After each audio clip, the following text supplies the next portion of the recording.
Jadi ada sunnah untuk pendidikan keluarga. Nanti kalau kita mau bikin kurikulum itu, setiap orang tua itu mesti mengarahkan anak yang dititipkan oleh Allah, diarahkan kehidupannya mau pola seperti apa, mau dibentuk bagaimana. Misal, itu sejak dalam kandungan ketika ibu mulai mengandung, itu harus sudah punya rencana, Bu. Apakah anaknya mau diarahkan ke ahli tafsir, ahli hadis, dokter yang hafal Quran, arsitek yang paham hadis. Kalau arsitek sudah banyak, tapi arsitek yang paham hadis itu berapa banyak? Dokter sudah banyak, dokter yang paham fikih, paham Quran itu berapa banyak? Maka ditunjukkan di Quran surah ketiga Ali Imran ayat 35 itu, ya, dalam kisah Maryam alaihissalam ketika mulai mengandung itu langsung menazarkan anaknya dengan tujuan kehidupan yang jelas.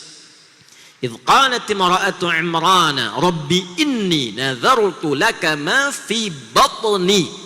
Sejak dalam kandungan, ya Allah, aku bernazar untuk mendidik, mengarahkan anak yang sedang aku kandung ini. Jadi nanti di Islam itu ada pendidikan untuk anak pra kandungan, saat dikandung, masa kelahiran, masa tumbang tumbuh kembang, masa remaja, masa dewasa, sampai pernikahan. Lengkap semua.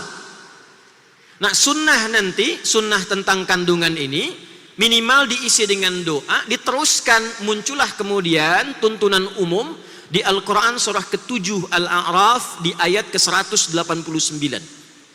Minimal sudah ada doa.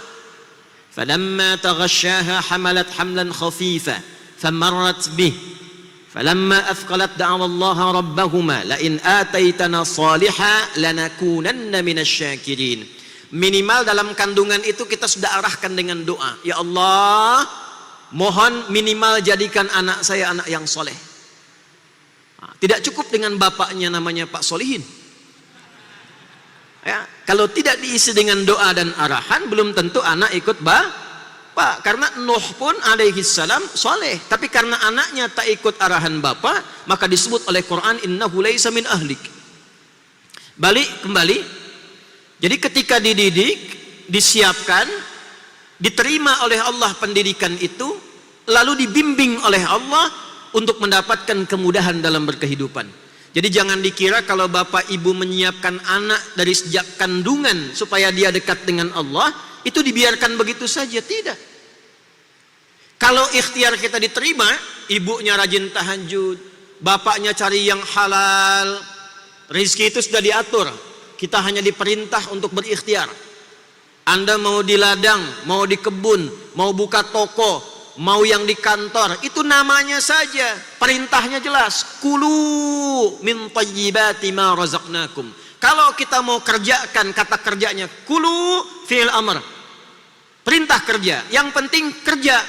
Kalau kita mau bergerak, rezeki diturunkan. Namanya boleh berbeda, tapi aturannya sama. Ketika kita menuntut rizki kepada Allah, mengikuti perintah Allah dengan berikhtiar, maka rizki dicurahkan. Bapak cari yang benar, cari yang halal, ibu tingkatkan ibadah, diterima oleh Allah. Perhatikan jawabannya. Ali Imran ayat 37-nya. Fataqabbalaha rabbuha biqabulin hasanin wa ambataha nabatan hasana.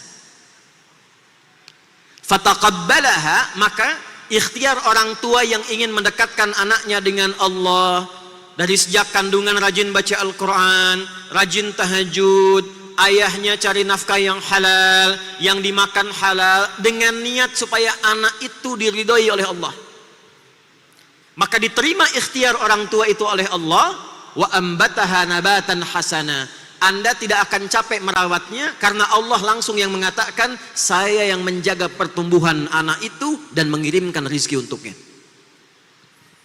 Jadi kalau sudah begitu, dititipkan pada siapapun, Allah rawat.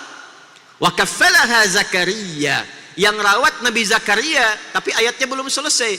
Kullama dakhala 'alaiha Zakaria al-mihraba wajada 'indaha rizqa. Qala ya Maryamu anna laki hadza. Perhatikan kalimat yang keluar di lisannya. Qalat huwa min indillah. Innallaha yarzuqu man yasha' bighairi hisab. Yang rawat orang lain, tapi yang kirimkan rizkinya, yang menyiapkannya, yang mengarahkannya, yang menjaganya Allah. Dikonfirmasi oleh Zakaria, Maryam dari mana semua nikmat ini? Anak yang dididik, dikenalkan, didekatkan dengan Allah, maka keluar di lisannya kalimat Allah.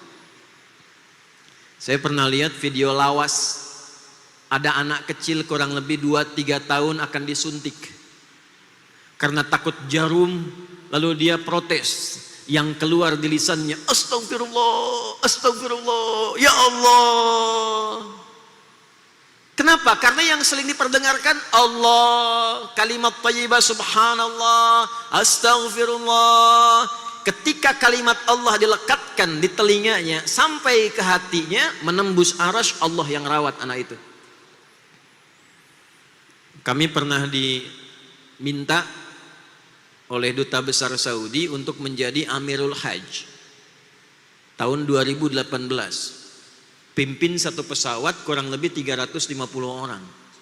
Saya tidak tahu siapa yang akan dibawa. Ketika sampai pertemuan hendak naik pesawat, saya baru tahu kurang lebih setengah dari semua penumpang pesawat itu adalah ahli Al-Quran.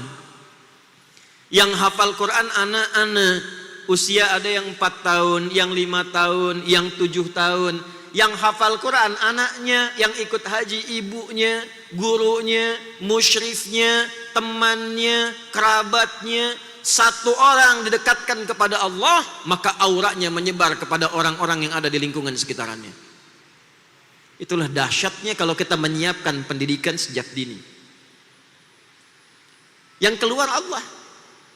Kalau bapak dekatkan dengan tayo, yang keluar tayo. Tayo, dia.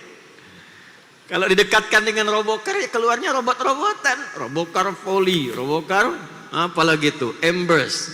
Ya? Yang keluarnya mainan. Anda dekatkan dengan Allah, yang keluar nilai-nilai kemuliaan. Itulah sunnah yang berlaku dalam Al-Quran. Diterapkanlah oleh Abbas bin Abdul Muttalib radhiyallahu ta'ala anhu. Ketika masuk Islam, maka Islam merubah visi keluarganya untuk memberikan arah dalam berkehidupan. Maka disiapkanlah si bungsu untuk menjadi ulama ke depan. Si sulung menemani Nabi. Yang sulung ini Fudail namanya. Nanti Fudail ini beliau jadi asisten rumah tangganya Nabi dan orang yang nanti membawakan nampan wudhunya Nabi sebelum wafat di pangkuan Sayyidah Aisyah radhiyallahu taala anha. Kita akan kalau baca ibu di Aisyah ya, Nabi meninggalkan di pangkuan Sayyidah Aisyah. Masih ingat kan beliau wudhu dulu kan? Yang bawa nampan wudhunya siapa? Itulah Fudail, anak sulungnya dari Abbas. Jadi jelas Pak, anak pertama ini, anak kedua ini, yang bungsu ini. Kalau kita arahkan demikian, hidup rumah tangga itu lebih jelas dan terarah. Besok-besok anak pertama ibu ahli tafsir, kedua ahli hadis, ketiga ahli fikih, keempat usul fikih. Ketika ada persoalan, kakak, apa ayatnya? Quran surat sekian, ayat sekian, posisi kanan pojok ini. Apa hadisnya? Hadisnya di kitab ini, nomor sekian, yang ini tentang topiknya ini.